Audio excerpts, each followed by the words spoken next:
요한복음 14장 말씀을 계속해서 배우도록 하겠습니다. 예수님께서 이제 마지막 십자가 지시는 그 일을 앞두고서 최후의 만찬을 베풀어 주시고 그 자리에서 지금 말씀하시는 말씀이 계속 이어지고 있습니다. 14장 15절에서 너희가 나를 사랑하면 나의 계명을 지키라 라는 그러한 말씀을 하셨습니다. 이 말씀은 나를 사랑한다면 나의 계명을 지켜라 라고 그렇게 개역성경에 번역이 되어져 있지만 순서상으로는 예수님의 계명을 지키는 것은 예수님을 변함없이 지속적으로 사랑하는 결과이다 라고 그렇게 말씀을 드렸습니다.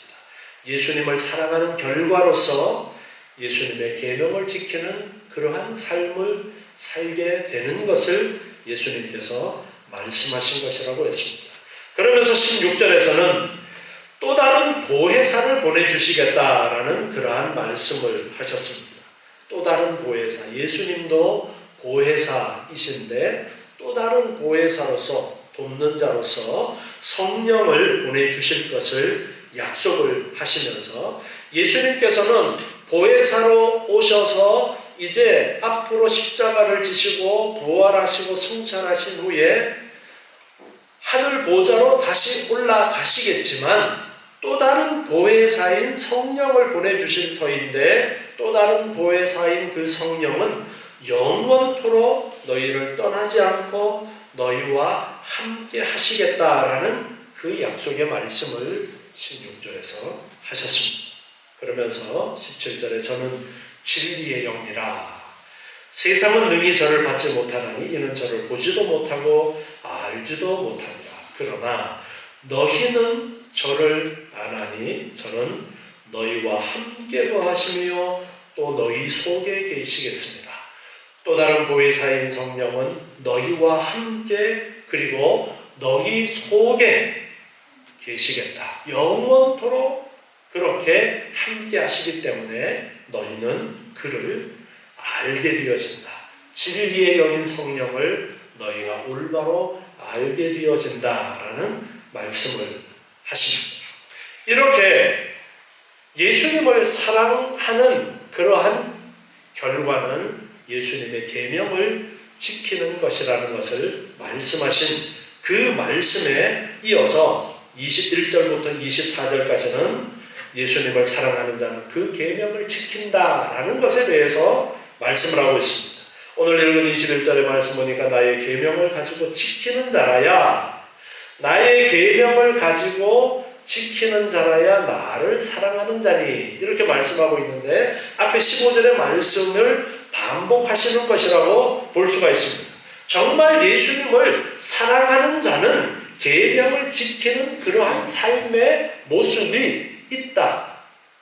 계명을 지키는 그러한 결과가 있다. 계명을 지키는 그러한 열매가 있다라는 것을 말씀을 하고 있습니다. 내 아버지께 사랑을 받게 되어지고 그리고 나도 그를 사랑하여 그에게 나를 나타내리라 그렇게 말씀하고 있습니다. 예수님께서는 내가 너희를 사랑하는 것 같이 너희도 서로 사랑하라 그렇게 말씀하셨어요. 이것이 새 계명이다 그렇게 말씀하셨습니다. 마태복음 23장 37절부터 말씀을 보면은 온 율법과 선지자의 강령이라고 가르쳐 주시면서 구약의 말씀들을 정리해 주신 말씀에서 이렇게 말씀하십니다. 내 마음을 다하고 목숨을 다하고 뜻을 다하여 주 너의 하나님을 사랑하라. 그리고 둘째는 내 이웃을 내 몸과 같이 사랑하라. 이 두 계명이 온 율법과 선지자의 강령이다. 그렇게 가르쳐 주시면서 구약에서도 강조하신 것은 하나님을 사랑하라는 것과 이웃을 사랑하라는 것이었는데 예수님께서 새 계명을 너희에게 준다라고 말씀하시면서 주신 말씀도 또한 사랑하라는 거예요. 그런데 조금 다른 것은 내가 너희를 사랑한 것 같이 너희도 서로 사랑하라 라는 이 명령을 주셨습니다. 이것이 새로 주시는 계명이라고 했어요. 그래서 예수님을 사랑하는 사람은 그러한 계명을 지키는 그러한 삶을 살게 될 것을 말씀을 하고 있습니다. 여기에 나의 계명을 가지고 지키는 자라고 말씀하시는 이 지키는 이라는 이 말씀은 계속해서 준행하는 것을 의미하고 있어요. 계속해서 계명을 따라서 사랑하라는 말씀을 따라서 사랑하는 삶을 살아가는 그러한 삶을 말씀을 하고 있는 거예요. 정말 예수님을 사랑하는 사람, 예수님을 사랑하라고 말씀하셨어요. 하나님을 사랑하라고 말씀하셨어요. 모든 것을 다해서 하나님을 사랑하라고 말씀하셨어요. 이 사랑이라는 말이 참 추상적이지만 우리는 이 사랑이라는 것이 어떤 것인가를 잘 알고 있습니다. 하나님을 사랑하는 자는 하나님의 계명을 지키려고 애쓰는, 하나님의 말씀을 따라 살아가려고 애쓰는 그러한 삶을 살아갑니다. 늘 하나님을 기억하고 하나님을 인정하고 살아갑니다. 예수님을 사랑하는 사람은 예수님께서 말씀하신 세 계명인 내가 너희를 사랑한 것 같이 너희도 서로 사랑하라는 이 말씀을 늘 기억하고서 내가 어떻게 이 말씀을 따라서 살아가야 될까를 고민하면서 살아가는 것이 예수님을 사랑하는 자의 삶의 모습인데 거기에 대해서 지금 말씀을 하고 있는 것입니다. 요한일서 3장 23절 말씀 보면요. 역시 사도 요한이 기록한 요한일서 3장 23절에서도 사랑을 강조하고 있는데요. 그의 계명은 이것이니 곧 그 아들 예수 그리스도의 이름을 믿고 그가 우리에게 주신 계명대로 서로 사랑할 것이니라. 예수님께서 말씀하신 계명은 예수를 믿고 서로 사랑하는 것이다. 그의 계명들을 지키는 자는, 즉 서로 사랑하는 자는, 예수를 믿고 서로 사랑하는 자는 주 안에 거하고 주는 저 안에 거하시나니 우리에게 주신 성령으로 말미암아 그가 우리 안에 거하시는 줄을 우리가 아느니라. 이렇게 계명을 따라서 예수를 믿고 서로 사랑하는 그런 삶을 사는 자는 그 안에 주님이 계시다. 주 안에 우리가 거하는 것이고 주가 저 안에 거하는 것인데 성령으로 그것을 우리가 알게 되어진다. 그렇게 말씀하고 있어요. 성령 하나님께서 우리 안에 거하심으로써 우리가 하나님 안에 있고 하나님이 우리 안에 거하시는 것을 알게 된다. 어떤 사람이 예수를 믿고 그 새로 주신 계명인 서로 사랑하라는 그 말씀을 따라 계속해서 순종하며 살아가는 그 사람에게 이런 은혜를 말씀하고 있어요. 요한일서 4장 16절 말씀을 또 보시면요. 요한일서 4장 16절에서 하나님이 우리를 사랑하시는 사랑을 우리가 알고 믿었노니 하나님은 사랑이시라. 여러분, 하나님이 여러분을 사랑하신다라는 것을 여러분 알고 계십니까? 아멘. 하나님의 사랑은 예수 그리스도를 통해서 우리에게 나타났어요. 하나밖에 없는 독생자 하나님이신 예수님을 이 땅에 우리의 구원을 위해서 보내주신 그 사랑이에요. 그 사랑을 우리가 알아야 돼요. 그 사랑을 우리는 알고 믿는 것입니다. 그래서 하나님은 사랑이시다.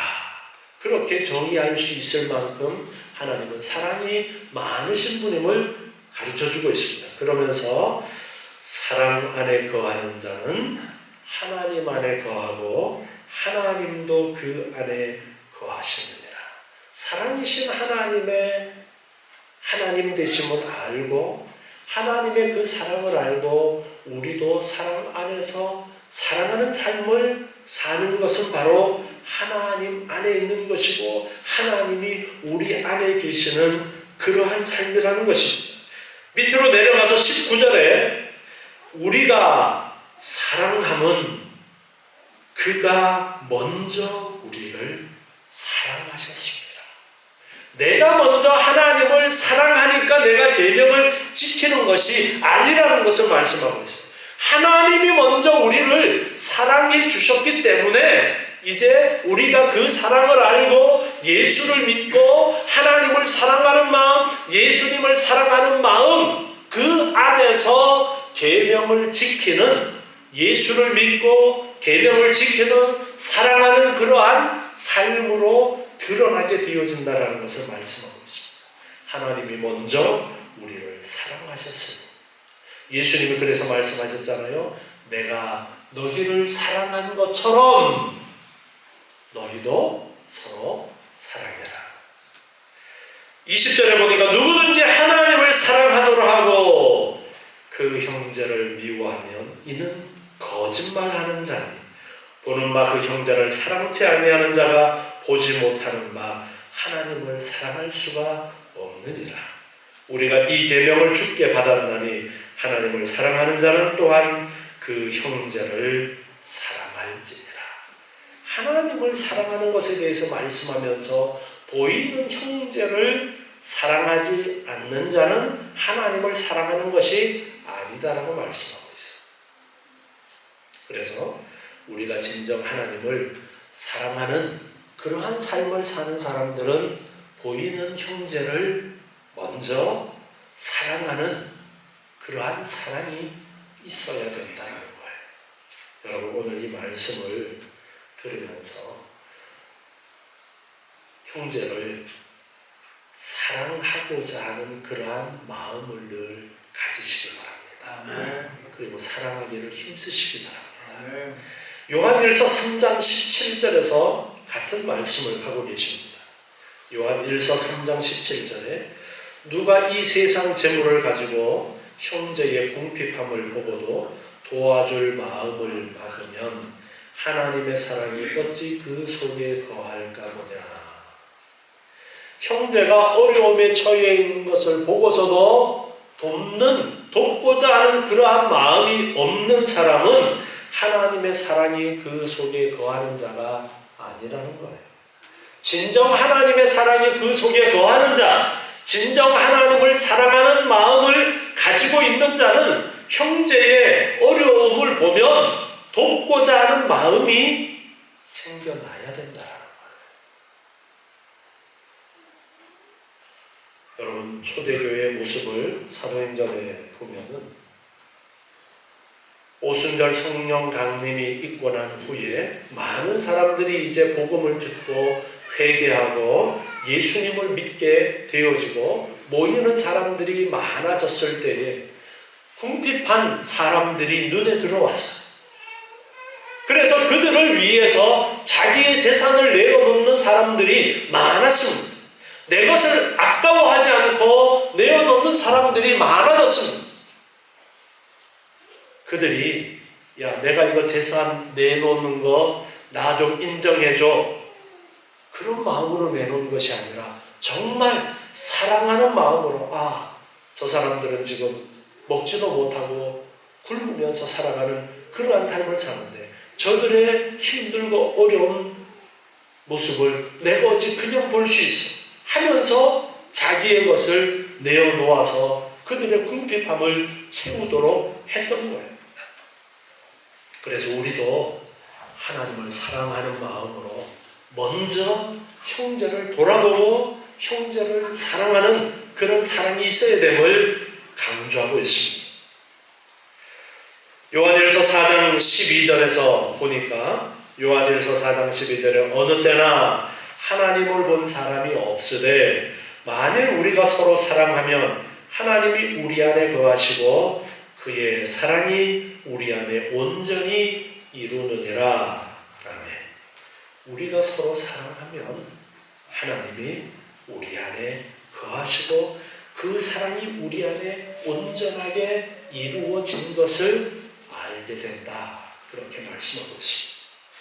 그래서 우리는 먼저 하나님을 사랑하는 마음을 가지고 내 주변에 하나님께서 주신 형제를 서로 사랑하는 그런 사랑이 먼저 있어야 된다는 것을 가르쳐 주십니다. 예수님께서 오늘 요한복음 14장 21절에서 강조하시는 것이 나를 사랑하는 자는 이렇게 이웃을 사랑하는 그러한 사랑하는 삶을 마땅히 살아야 된다라고 말씀하고 있는 것입니다. 그러면서 내 아버지께도 사랑을 받고 나도 그를 사랑하여 그에게 나를 나타내리라 말씀하십니다. 순서가 우리가 예수님을 사랑하고 하나님을 사랑하면 예수님을 우리에게 나타내시는 것처럼 우리 개역성경에 그렇게 번역이 되어져 있지만 순서가 누가 먼저 우리를 사랑했다고요? 하나님이 먼저 우리를 사랑하시고 하나님의 사랑이 우리 안에 있을 때에 계명을 행하는 그러한 삶을 살게 되어지는 거예요. 어떻게 되어지느냐? 보혜사 성령의 도우심 가운데 그런 일들이 일어나게 되어지는데요. 나를 나타내리라 말씀하셨어요. 여기 나를 나타내리라 라는 것은 보여주다, 계시하다라는 의미를 갖고 있는 단어입니다. 보여주다, 계시하다라는 것은 하나님이 하나님을 우리에게 계시한다라고 우리가 그렇게 말합니다. 하나님이 우리에게 하나님을 보여주시는 부분만 우리는 알 수 있어요.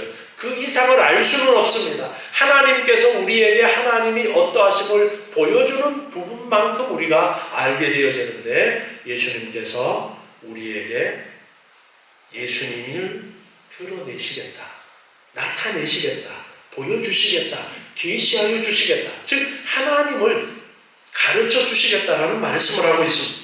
요한복음 14장 26절 말씀을 보면요, 이제 뒤에 나오는 말씀인데요. 보혜사 곧 아버지께서 내 이름으로 보내실 성령 그가 너희에게 모든 것을 가르치시고 내가 너희에게 말한 모든 것을 생각나게 하시리라.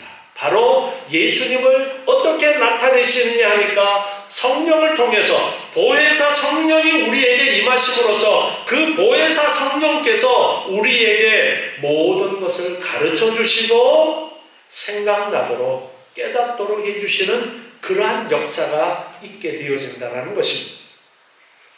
성령이 우리 안에 거하신 어떤 사람에게 성령이 거하시게 됩니까? 바로 서로 사랑하는 삶을 사는 사람 안에는 성령님이 함께 하신다는 증거예요. 그렇기 때문에 성령이 그 안에 함께 하심으로써 이제 예수님의 사랑을 알고 하나님의 사랑을 알고 이웃을 사랑하는 그러한 삶을 살기를 힘쓰게 되어진다는 거예요.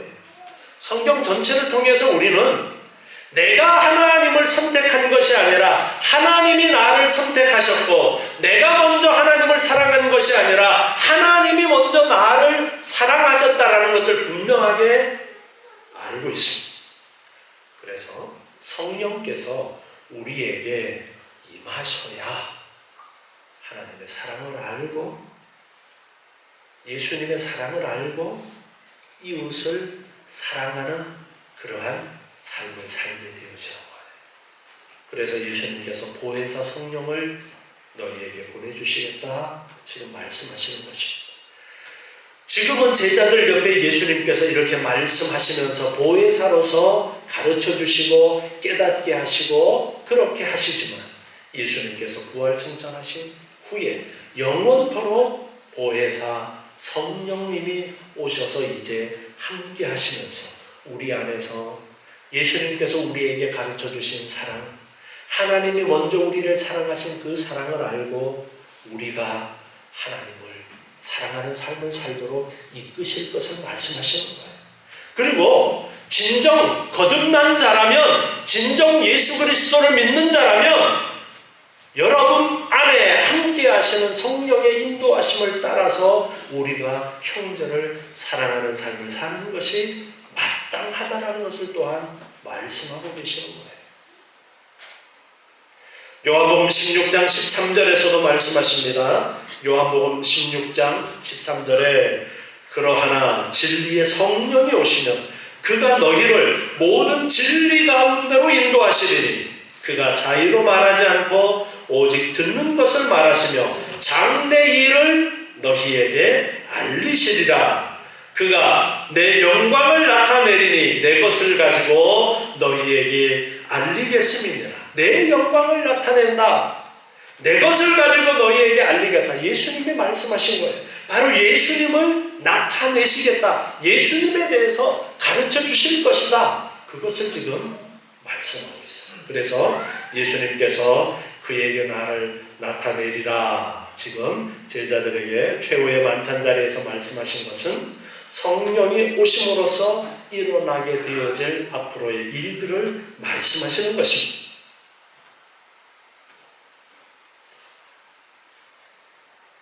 고린도전서 2장 10절에서 보면 고린도전서 2장 10절에 오직 하나님이 성령으로 이것을 우리에게 보이셨으니 성령은 모든 것 곧 하나님의 깊은 것이라도 통달하시느니라. 이렇게 말씀하십니다. 성령 하나님은 하나님이시기 때문에 우리 안에 거하시면서 하나님을 나타내셔서 성령에 대해서는 예수 그리스도의 영이라고도 불리어주고 성부 하나님의 영이라고도 불리어집니다. 그래서 성부 하나님과 성자 하나님 삼위일체 하나님 되시기 때문에 성령 하나님께서 가르쳐 주시는 모든 것이 바로 하나님의 비밀스러운 것들을 성령 하나님께서 우리에게 가르쳐 주실 수가 있는 것입니다. 그래서 성령이 오셔서 우리에게 예수님을 가르쳐 주심으로써 비밀을 가르쳐 주심으로써 사랑하는 삶을 살도록 이끌어 주실 것을 말씀하고 있습니다. 다시 이제 본문 22절로 와서 보면 가롯인 아닌 유다가 가로되 주여 어찌하여 자기를 우리에게는 나타내시고 세상에게는 아니하려 하십니까? 여기에 가롯 유다 말고 다른 유다라는 거예요. 바로 야고보의 아들 유다를 이야기하는데 다데오라고도 불리어지는 사람입니다. 제자 중에 이제 유다가 있는데 야고보의 아들 유다를 이야기합니다. 자, 유다는 지금 21절에서 예수님께서 앞에서 말씀하셨던 나타내리라 라는 이 말씀을 듣고서 그 의미를 오해를 했습니다. 지금 유다가 예수님에게 물어보는 것은 왜 자기를 우리에게는 나타내시고 세상에는 아니합니까? 라는 이 말을 하는데 세상 영광을 생각하고 지금 이 질문을 한 거예요. 예수님께서 나를 나타내리라 하신 그 말씀에 대해서 어떻게 생각을 했느냐면은 명성을 떨치고 이름을 낸다라는 그런 의미로 생각을 한 거예요. 그러니까 왜 널리 세상에는 이름을 나타내지 않으려고 하십니까? 지금 그렇게 질문을 한 거예요. 예수님을 계시해 주시겠다라고 말씀하신 것인데 이 부분을 예수님의 이름을 예수님의 명예를 많은 사람 앞에 드러내는 것. 그러니까 세상의 모든 사람들이 알도록 예수님이 아주 높으신 분이라는 것을 나타내는 것으로 그렇게 생각을 했던 거예요. 그래서 이 질문을 지금 유다가 했던 것입니다. 왜 세상에는 그렇게 하지 않습니까? 예수님이 23절에서 대답하십니다. 사람이 나를 사랑하면 내 말을 지키리니 내 아버지께서 저를 사랑하실 것이요 우리가 저에게 와서 거처를 저와 함께하리라. 사람이 나를 사랑하면 내 말을 지킨다. 앞에 말씀하신 것을 반복하고 있어요. 그리고 내 아버지께서 저를 사랑하신다. 역시 반복해서 말씀을 하면서 우리가 저에게 와서 거처를 저와 함께하리라. 우리라는 말씀은 삼위일체 하나님을 말씀하고 있습니다. 성부, 성자, 성령 하나님을 말씀하면서 나를 사랑하면 하나님이 와서 거처를 함께한다. 그렇게 말씀하고 있습니다. 와서 거처를 함께한다.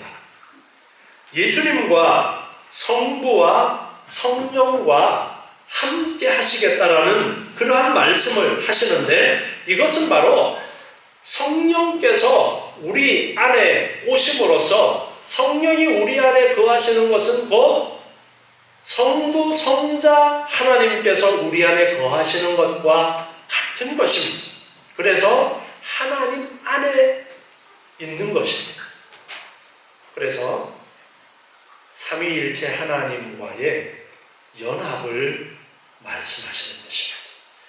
성령께서 우리 안에 거하신다라는 것에 대해서 은사주의자들이나 오순절 쪽에서는 성령의 능력에만 포인트를 맞추어서 성령이 임하면 능력을 받고 그 능력에만 포인트를 맞추어서 이해를 하는 경향이 있어요. 그런데 그것보다가 훨씬 더 중요한 부분을 우리는 깨달아야 됩니다. 성령이 우리에게 오셔서 능력을 행한다. 이건 사람의 관심사예요. 사람들은 능력 행하는 것을 좋아합니다. 능력 행하는 거 구경하고 싶어 하고요. 그렇지만 그보다가 훨씬 놀라운 것이 있다라는 것을 우리가 깨달아야 하는데, 그것이 무엇이냐? 성령이 우리에게 임하신다라는 것은 하나님이 우리와 함께 하신다라는 거예요. 하나님이 거처를 우리와 함께 하신다. 하나님과 우리가 연합되어진 그 놀라운 은혜를 말씀하고 있다라는 것을 우리가 알아야 됩니다. 성령께서 우리 안에 내주하시는 거예요. 성령에 대해서 아들의 영이라고도 말씀하셨고 아버지의 영이라고도 말씀하셨어요. 그래서 성령이 우리 안에 거하시는 것은 바로 아버지께서 함께 하시는 것이고 성자 예수님이 함께 하시는 것과 같은 것입니다. 요한복음 6장 56절 말씀을 다시 한번 보시면요. 요한복음 6장 56절에서 성례에 대해서 말씀하면서 내 살을 먹고 내 피를 마시는 자는 내 안에 거하고 나도 그 안에 거하나니, 이렇게 말씀하셨어요.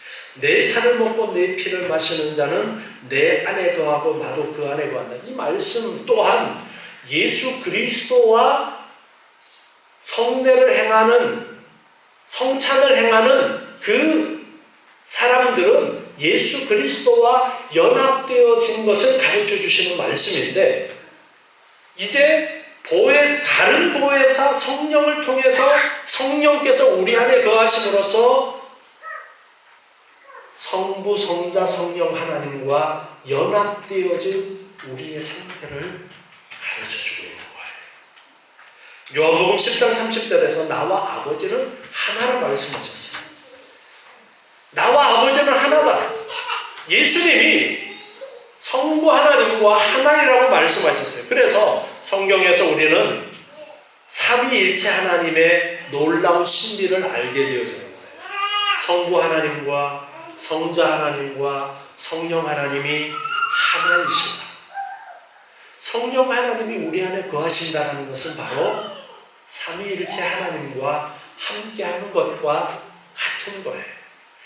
자, 지금 우리가 이 땅에 사는 날 동안은 성령 하나님께서 우리 안에 거하심으로써 우리가 하나님과 함께 연합되어져서 살아가는 그러한 삶을 살지만, 예수님께서 재림하심으로써 우리가 천국에 들어가게 되어질 때에, 부활한 몸으로 우리가 천국에 들어가게 되어질 때에는 온전히 성부와 성자와 성령 하나님과 함께 살아가는 그런 은혜가 있게 되어지는 것입니다. 그때를 말씀하면서 지금 그 종말의 때까지는 성령께서 우리와 함께 하심으로써 그 종말의 천국을 우리에게 가르쳐 주고 있는 것입니다.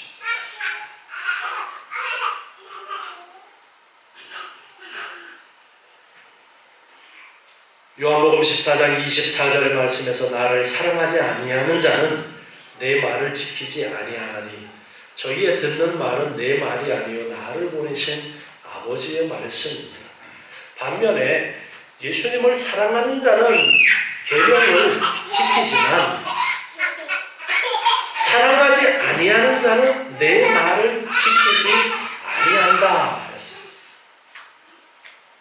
당연한 말씀을 지금 예수님께서 반대되는 말을 하고 계시는 거예요. 사랑하지 아니하는 자는 하나님의 말씀을 지키지 않는 거예요. 그런데 사랑하지 않는 자들이 지키지 않는 그 말이 어떤 말이냐? 나를 보내신 아버지의 말씀입니다. 즉 예수님께서 말씀하신 그 말씀은 예수님의 말씀만이 아니라 성부 하나님의 말씀이다라는 것을 가르쳐주고 있습니다.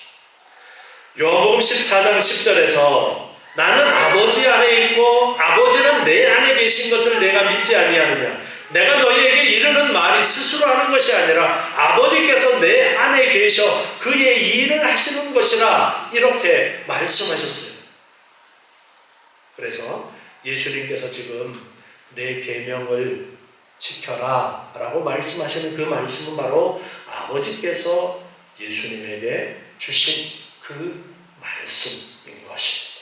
그래서 성부, 성자, 성령 삼위일체 하나님의 뜻을 따라서 우리에게 가르쳐 주시는 말씀이 하나님을 사랑하라는 것과 이웃을 사랑하라는 것인데 내가 너희를 사랑한 것 같이 즉 하나님께서 우리를 사랑하신 것 같이 희생하면서 우리를 사랑해 주신 그 사랑을 알고 그렇게 너희들도 너희를 희생해서라도 서로 사랑해라. 지금 그렇게 가르쳐주고 계십니다. 이제 이어서 25절부터 26절까지는 이제 예수님께서 직접 가르치고 계시지만 예수님께서 승천 이후에는 성령께서 이제 이 일을 대신 감당하실 것이라는 것을 말씀하고 있습니다. 25절에 보니까 내가 아직 너희와 함께 있어서 이 말을 너희에게 했는데 보혜사 곧 아버지께서 내 이름으로 보내실 성령 그가 너희에게 모든 것을 가르치시고 내가 너희에게 말한 모든 것을 생각나게 하실 것이다. 얘들아 내가 지금 이제 아버지께로 가는데 내가 다른 보혜사를 너희에게 보내어서 내가 지금 너희를 옆에서 가르친 것처럼 가르쳐 줄 거야. 지금 그 말씀을 하고 계십니다. 성령께서 가르쳐 주시고 깨닫도록 해 주실 것이다. 27절에 평안을 너희에게 끼치노니 곧 나의 평안을 너희에게 주노라. 내가 너희에게 주는 것은 세상이 주는 것 같지 아니하니라. 너희는 마음에 근심도 말고 두려워하지도 말라. 예수님이 평안을 말씀하십니다. 나의 평안을 너희에게 주노라. 자, 구약 히브리어에서 샬롬이라는 단어가 바로 이 평안이라는 단어로 대치되어질 수가 있습니다. 지금 이 평안이라는 것은 원래 전쟁이 없는 상태를 이야기하는 것으로 일반적으로 사용이 되어집니다. 그러나 구약의 샬롬이라는 이 단어가 가지고 있는 의미는 단순하게 전쟁만 없는 평안한 그 상태 이상의 의미를 말씀하고 있는데요. 복된 번영이 있고 법과 질서가 잘 유지되는 그러한 상태. 천국과 같은 그런 상태.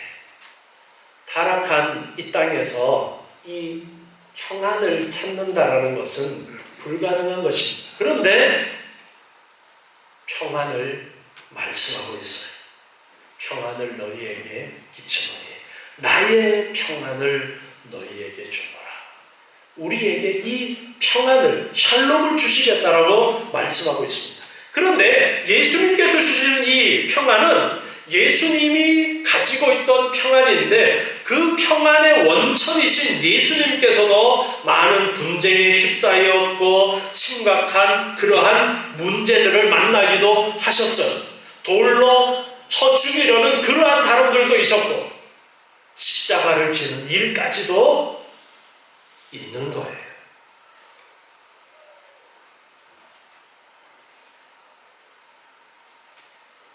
그렇지만 어떤 분쟁이나 문제들도 그분의 길을 막지는 못했습니다. 그분이 하시려는 일들을 방해할 수 없었습니다. 우리는 예수님께 주시는 평안을 이런 관점에서 이해해야 됩니다.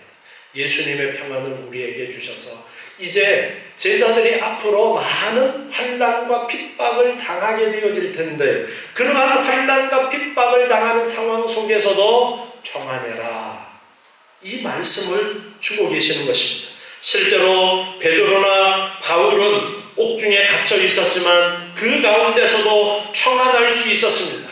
복음을 전하던 스데반 집사는 사람들이 죽이려는 그 순간에 그의 얼굴은 마치 천사와 같았다라고 그렇게 사도행전에서 우리에게 가르쳐주고 계십니다. 이러한 평안을 이제 우리에게 주실 것을 말씀하고 있습니다. 그러면서 마음의 근심도 말고 두려워하지도 말아라 말씀하십니다. 근심하지 말고 두려워하지 말아라. 특별히 이 두려워하지 말라라는 이 단어는 사형 선고받은 자의 두려움을 의미하는 그러한 단어예요. 중국에서는 여자 사형수들은 사형당하기 전에 예쁘게 꽃단장을 할 수 있도록 그렇게 해준다고 그러더라고요. 가족들이 와서 맛있는 거 먹고 좋은 옷 입고 얼굴도 예쁘게 화장할 수 있도록 그렇게 해준다고요. 그런데 그렇게 꽃단장하고 이제 막상 사형대 위에 서면은 두려움이 없을까요?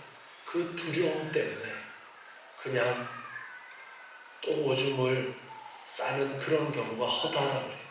그래서 사형 집행하기 전에 밑에 바지를 묶는데 응가하고 싸면은 밖으로 나가지 않도록. 사형당한다는 것이 얼마나 두려운 일입니까? 그 두려움을 지금 여기에서 말씀하는 거예요. 두려워하지 말아라. 너희들은 두려워하지 말고 평안해라. 그렇게 말씀하십니다. 시편 27편 1절 말씀을 보면은요. 시편 27편 1절에 여호와는 나의 빛이요 나의 구원이시니 내가 누구를 두려워하리요. 여호와는 내 생명의 능력이시니 내가 누구를 무서워하리요. 하나님이 어떤 분인지를 바로 알면 우리가 참된 평안을 누릴 수 있는 것입니다. 두려워하지 마라. 시편 56편 11절 시편 56편 11절 말씀을 보면요. 내가 하나님을 의지하였은즉 두려워하리 아니하리니 사람이 내게 어찌하리. 내가 하나님을 의지하면 두려워할 필요가 없는 거예요. 그런데 보혜사 성령이 어떻게 하신다고요? 우리 안에 거하신다. 하나님이 우리 안에 함께 하시는데 두려워할 이유가 없는 거예요. 평안할 수 있는 거예요. 하나님이 함께 계시는데도 환난과 핍박이 있었어요? 없었어요? 있었어요. 환난과 핍박이 없는 삶을 찾는다면 예수 믿는 것은 잘못된 선택입니다, 여러분. 환난과 핍박이 없는 삶을 원한다면 예수님 믿지 말고 그냥 돈 어떻게 해서든지 벌어가지고 권세 있는 사람 밑에 들어가서 잘 아부하고 그렇게 하는 것이 더 평안할 수도 있어요. 그런데 하나님이 우리 안에 함께 하시기 때문에 환난과 핍박이 있어도 하나님이 우리 안에 함께 하신다는 것을 확신하는 자들은 두려워하지 않고 근심하지 않는 거예요. 여러분에게 삶에 어려운 문제들이 있습니까? 고민되어지는 일들이 있어요? 근심하지 마세요. 근심함으로 내 키를 한 자나 더할 수 있느냐 예수님이 말씀하셨잖아요. 내가 뭐 근심한다고 되는 게 있나요? 근심하지 말라는 거예요. 왜? 하나님이 우리 안에 거하시는데, 하나님이 우리와 함께 하시는데, 내 삶의 문제는 안 되는 것 같아도 그것이 잘 되는 길인 거예요. 예수님이 지금 십자가를 지시려고 합니다. 십자가를 지는 일, 잘 되는 일이에요? 잘못되는 일이에요? 잘못되는 일이잖아요. 그렇지만 하나님께서 보실 때는 그 일이 잘 되는 길인 거예요. 그게 하나님의 계획이에요. 하나님은 이 모든 것들을 다 계획하고 계십니다. 하나님은 다 계획하고 계시기 때문에 여러분들이 두려워할 필요 없어요. 근심할 필요 없어요. 평안하세요. 성령께서 우리와 함께 계십니다.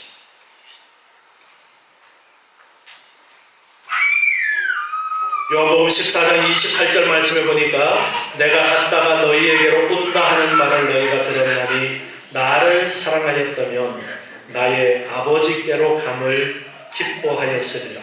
아버지는 나보다 크십니다. 내가 갔다가 너희에게로 온다라는 말을 너희가 들었다. 이 말 때문에 제자들은 예수님이 간다라고 하니까 두려운 거예요. 그런데 나를 사랑하였다면, 비밀을 알았더라면, 하나님에 대해서 알았더라면 너희가 아버지께로 간다라는 내 말을 기뻐하였을 것이다 말씀하십니다. 예수님께서 가심으로써 어떤 유익이 있느냐? 또 다른 보혜사인 성령께서 오셔서 영원토록 우리 안에 함께 하시는 그런 유익이 있다라는 것을 지금 예수님께서 염두에 두고서 말씀하십니다. 지금 우리는 그 시대에 살고 있는 거예요. 우리는 예수님이 옆에 계셔서 함께 제자들처럼 그렇게 가르쳐 주시고 하면 참 좋겠다, 그런 생각을 할 때가 많이 있어요. 그런데 이제는 그때보다가 더 좋은 시대라는 거예요. 왜? 보혜사 성령이 우리 안에 거하시기 때문에.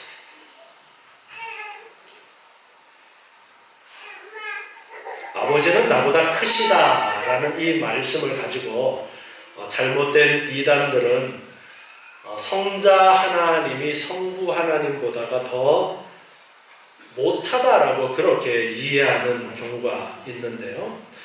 성부 하나님과 성자 하나님과 성령 하나님은 본질에 있어서 동일하다라고 성경은 우리에게 가르쳐 주십니다. 그러면 여기서 왜 이런 말씀을 예수님께서 하셨느냐 하면은, 지금 예수님께서 낮아지셔서 사람의 몸을 입고 이 땅에 오신 지금 그 상태를 예수님께서 말씀하고 계시는 것입니다. 그래서 아버지는 나보다 크시다라는 그 말씀을 지금 하고 계시는 것입니다. 그래서 예수님께서 이제 아버지께로 가셔서 원래의 그 영광의 자리에 올라가시고 보혜사 성령을 보내주는 것이 오히려 너희에게 유익이 되어진다.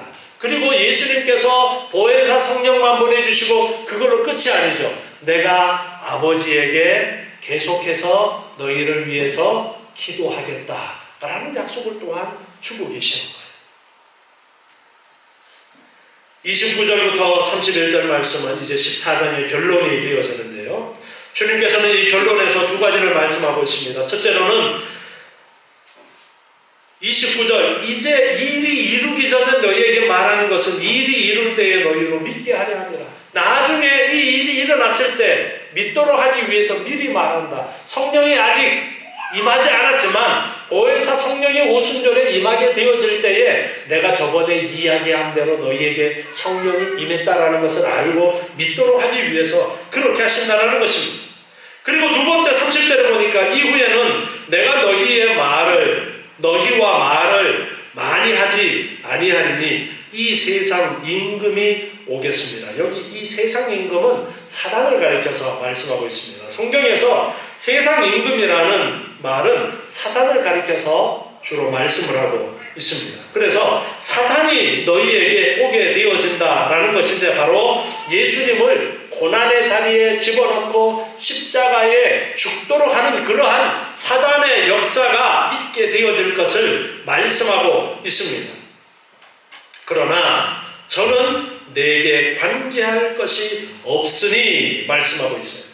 사단은 예수님을 정죄할 아무런 근거도 가지지 못하였다라는 것입니다. 그것은 그리스도께서는 이 세상에 속하지도 않으시고 하늘에 속하시고 그리고 또한 전혀 죄가 없기 때문에 사단이 예수님을 어찌할 수 없는 것을 말씀하고 있습니다. 예수님께서 단지 그 십자가의 길을 가시는 것은 우리의 죄값을 대신 치르기 위한 하나님의 뜻 가운데서 그 아버지 하나님의 뜻을 순종하는 그 일로서 십자가의 길을 가시는 거기 때문에 사단이 와서 나를 죽이는 그러한 일이 있겠지만 저는 내게 관계할 것이 없다라고 말씀하십니다.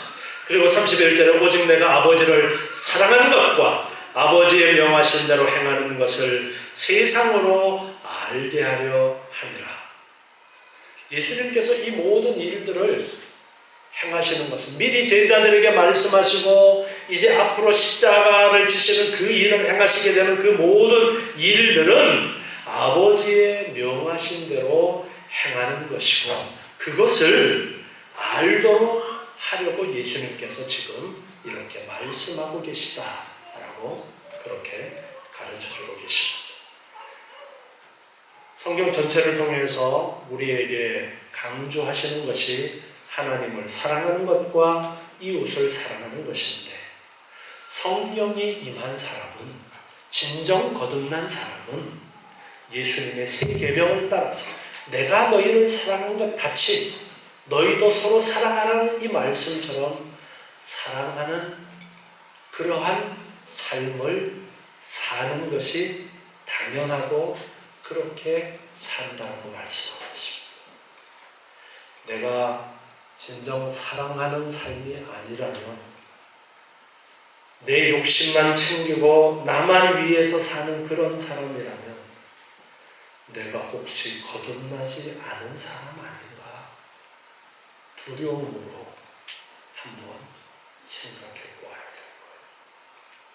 진정 거듭난 자는 하나님을 사랑하고 이웃을 사랑한다라고 말씀하셨어요. 오늘 이 말씀을 듣고서 여러분 안에 거하시는 성령 하나님께서 깨닫게 하실 것입니다. 그래, 이제껏 내가 내 욕심만 챙기면서 살려고 했는데 거듭난 자의 삶은 그것이 아니라는 것을 오늘 말씀을 통해서 배웠으니 이제는 하나님을 사랑하고 이웃을 위해서 정말 헌신적으로 사랑하는 삶을 살기를 힘써야 되겠구나라는 변화가 여러분 안에서 있어야 돼요. 이 변화마저 없다면 거듭나지 못했을 수도 있어요. 진정 거듭난 자는 그 안에 성령이 함께 하시고 생명이 있기 때문에 이런 고민들을 말씀을 들을 때에 하게 되었습니다. 오늘 이 고민이 안 되어졌으면 이 말씀이 여러분 속에 있다가 얼마 뒤에 오늘 말씀이 떠올라서 성령께서 깨닫게 하시는 역사 가운데 고민하는 일들이 있을 수도 있습니다. 진정 거듭난 자는 오늘 이 말씀을 따라서 하나님을 사랑하고 이웃을 사랑하고자 애쓰는 그러한 삶의 방향성을 가지게 될 것입니다. 여러분 앞으로 열심히 새로 주신 이 계명을 따라 하나님을 사랑하고 이웃을 사랑하기를 힘쓰는 여러분의 삶이 되시기 바랍니다. 기도하겠습니다. 하나님 감사합니다. 오늘 주신 귀한 말씀을 따라서 하나님의 사랑을 받은 자로서 예수님께서 우리를 사랑하신 것처럼 하나님을 사랑하고 이웃을 사랑하는 삶을 살게 도와 주시옵소서. 귀한 말씀을 따라 이제 우리 안에 거하신 성령 하나님의 인도하심을 따라 온전히 사랑을 드러내는 삶을 살게 도와 주시옵소서. 날마다 하나님을 사랑하고 이웃을 사랑하는 삶을 통하여 하나님의 영광을 드러내게 도와 주시옵고 날마다 감사와 기쁨이 넘치는 저희의 복된 삶이 되게 하여 주시옵소서. 예수님의 이름으로 기도드리옵나이다. 아멘.